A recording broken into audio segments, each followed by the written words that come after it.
Bonjour et bienvenue dans la présentation de Shepard Designer d'Inouï Samples. Ce nouvel instrument pour contact vous permettra de réaliser des sons de Shepard instantanément, très facilement et avec une grande liberté. Nous allons faire le tour des principaux paramètres, mais sachez qu'en plus de la collection d'instruments très variés qu'il propose, Shepard Designer fonctionne aussi avec vos propres sons.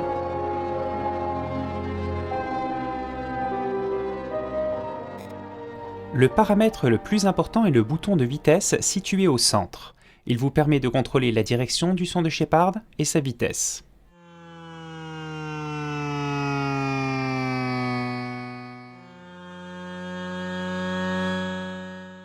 Il peut être contrôlé en temps réel avec la roulette de modulation. Shepard Designer ne se limite donc pas à des montées ou des descentes infinies, mais vous ouvre les portes de tous les mouvements.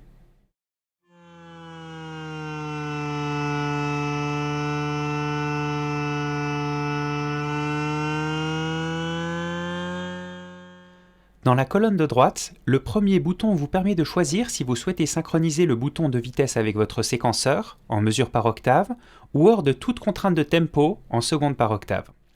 Vous avez aussi la possibilité de cranter le bouton central pour ne tomber que sur des valeurs entières de mesure ou de seconde, suivant l'unité que vous avez choisie.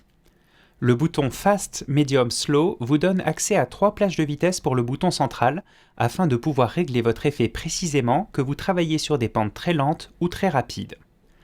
Le second paramètre le plus important est le Bell Width dans la colonne de gauche. En pratique, il vous permettra de passer de façon continue du son le plus précis à l'effet le plus massif.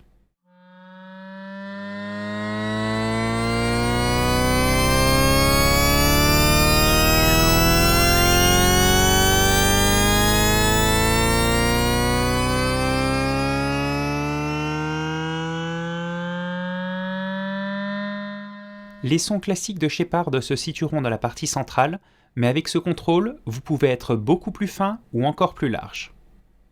Vous avez en haut le choix de la source sonore. Il vous est proposé de nombreux instruments enregistrés spécifiquement pour Shepard Designer avec des techniques variées, et c'est aussi ici que vous pouvez placer vos propres sons. La liste complète ainsi que la marche à suivre pour importer vos échantillons sont disponibles dans le manuel.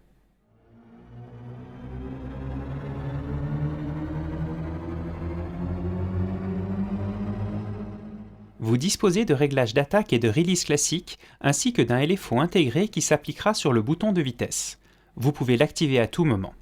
Comme vous venez de le voir, 2 marqueurs roses sont apparus sur le bouton de vitesse. Il s'agit des limites du LFO.